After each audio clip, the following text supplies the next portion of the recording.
इन 7 महिलाओं के आगे बड़े बड़े योद्धा भी हार मान गए। आखिर कौन थी वो 7 महिलाएं जिनसे युद्ध करने के लिए अर्जुन जैसे महान योद्धा भी थर-थर कांपते थे? कितनी शक्तिशाली थी ये महिलाएं, आइए जानते हैं। महाभारत और रामायण काल में इनकी भूमिका अद्भुत रही है। इन दोनों ही काल में महिलाएं जितनी स्वतंत्र थी उतनी ही परतंत्र भी थी, लेकिन कई मौकों पर उन्होंने अपनी जिद या ज्ञान शौर्य के आगे बड़े बड़े महारथियों को भी लोहे के चने चबवा दिए, जिसमें से एक थी महारानी सत्यवती। राजा शांतनु की पहली पत्नी गंगा के जाने के बाद वो एक मछुआरे की बेटी सत्यवती से प्रेम विवाह कर बैठते हैं, लेकिन सत्यवती इसी शर्त पर उनसे विवाह करने के लिए राजी होती है कि गंगा पुत्र देवव्रत नहीं, सत्यवती से जन्मी संतान ही हस्तिनापुर का राज सिंहासन संभालेगी। इसके चलते देवव्रत को ताउम्र ब्रह्मचर्य की भीष्म प्रतिज्ञा लेनी पड़ी। सत्यवती के ऋषि पाराशर से उत्पन्न बेटे वेदव्यास के जरिए ही कुरु वंश में धृतराष्ट्र, पांडु और विदुर जन्मे। सत्यवती की जिद ना होती तो हस्तिनापुर के सिंहासन पर भीष्म आसीन होते और महाभारत का इतिहास कुछ और ही होता। नंबर 2 पर आती हैं गांधार राजकुमारी गांधारी। सत्यवती के बाद राजकाज में किसी का दखल आया तो वो गांधार राजकुमारी और धृतराष्ट्र की पत्नी गांधारी रही हैं। कहा यह भी जाता है कि गांधारी का विवाह भीष्म ने जबरदस्ती धृतराष्ट्र से करवाकर पूरे परिवार को बंधक बना लिया था। गांधारी के लिए आंखों पर पट्टी बांधने का एक कारण ये भी था। धृतराष्ट्र के अंधेपन के चलते गांधारी और शकुनी को अप्रत्यक्ष रूप से सत्ता संभालनी पड़ी। गांधारी को चिंता थी कि कहीं कुंती के बेटे राजपाट ना ले लें, इसलिए उन्होंने शकुनी के जरिए दुर्योधन के भीतर पांडवों के प्रति घृणा भर दी। गांधारी ने ही अपनी शक्ति से दुर्योधन के अंग को वज्र बना दिया, लेकिन श्री कृष्ण के बहका देने से उसकी जंघा वैसी ही रह गई। गांधारी मानती थी कि श्री कृष्ण के कारण युद्ध हुआ और उन्हीं के कारण उनके पुत्र मारे गए। तभी गांधारी ने श्री कृष्ण को कुल नाश का श्राप दे दिया था। नंबर 3 पर आती हैं कुंती। कुंती महाभारत की सबसे बड़ी महिला किरदार रही हैं। वे एक ऐसी शक्तिशाली महिला बनकर हस्तिनापुर में प्रवेश करती हैं। कुंती और माद्री दोनों पांडु की पत्नियां थी।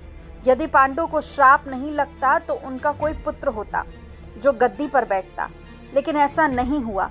पांडु के आग्रह पर कुंती माद्री ने एक एक कर देवताओं का आवाहन किया। तब कुंती को 3 और माद्री को 2 पुत्र प्राप्त हुए। कुंती ने धर्मराज, वायु और इंद्र देवता का आवाहन किया था, तो माद्री ने अश्विन कुमारों का।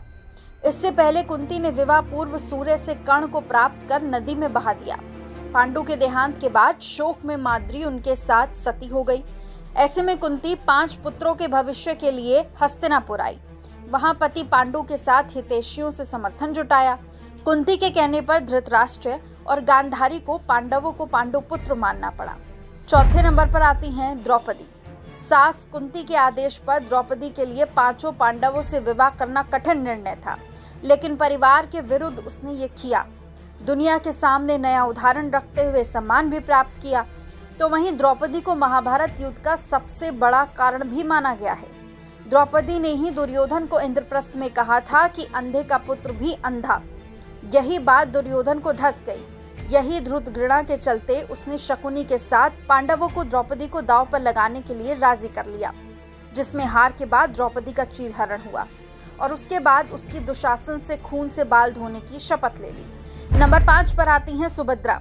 कृष्ण की बहन सुभद्रा ने अर्जुन से शादी की थी, लेकिन बड़े भाई बलराम उनका विवाह कौरव कुल में करवाना चाहते थे, मगर कृष्ण ने अर्जुन के हाथों सुभद्रा का हरण करवा दिया।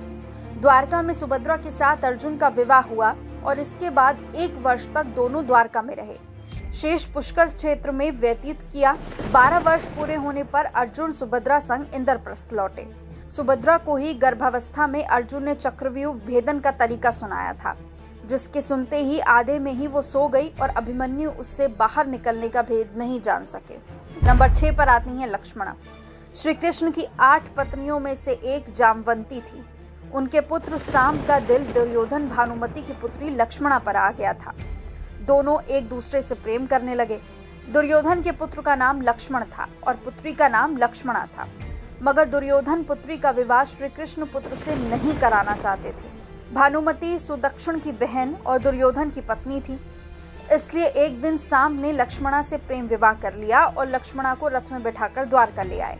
कौरवों को पता लगने पर उन्होंने पूरी सेना लेकर साम को बंदी बना लिया और ये बात श्री कृष्ण बलराम को पता चली तो बलराम हस्तिनापुर आ धमके। बलराम ने निवेदन पूर्वक कहा कि साम को मुक्त कर दो और उसे लक्ष्मणा संग विदाई कर दे, लेकिन कौरवों ने ये बात नहीं मानी। तब बलराम ने रौद्र रूप प्रकट किया और सभी माफी मांगने लगे। इस तरह साम के साथ लक्ष्मणा की विदाई हुई। नंबर 7 पर आती हैं सत्यभामा। सत्यभामा श्री कृष्ण की पत्नी और राजा सत्राजीत की पुत्री थी। सत्यभामा को अपने सुंदर होने और श्रेष्ठ घराने की राजकुमारी होने का घमंड था और देवमाता यानी इंद्र की पत्नी अदिति से उन्हें चिरयौवन का वरदान भी मिला था। इसके चलते वो और अहंकारी हो गई और राजकार्य और राजनीति में खास रुचि लेती थी। नरकासुर वध के बाद जब श्री कृष्ण स्वर्ग गए तो इंद्र ने उन्हें पारिजात पुष्प दिया। इसे श्री कृष्ण ने रुक्मणी को दे दिया। तभी नारद जी आए और सत्यभामा को बताया कि पुष्प के प्रभाव से रुक्मणी भी चिरयौवन हो गई हैं। यह सुनकर सत्यभामा क्रोधित हो गई और श्री कृष्ण से पारिजात वृक्ष की जिद करने लगी।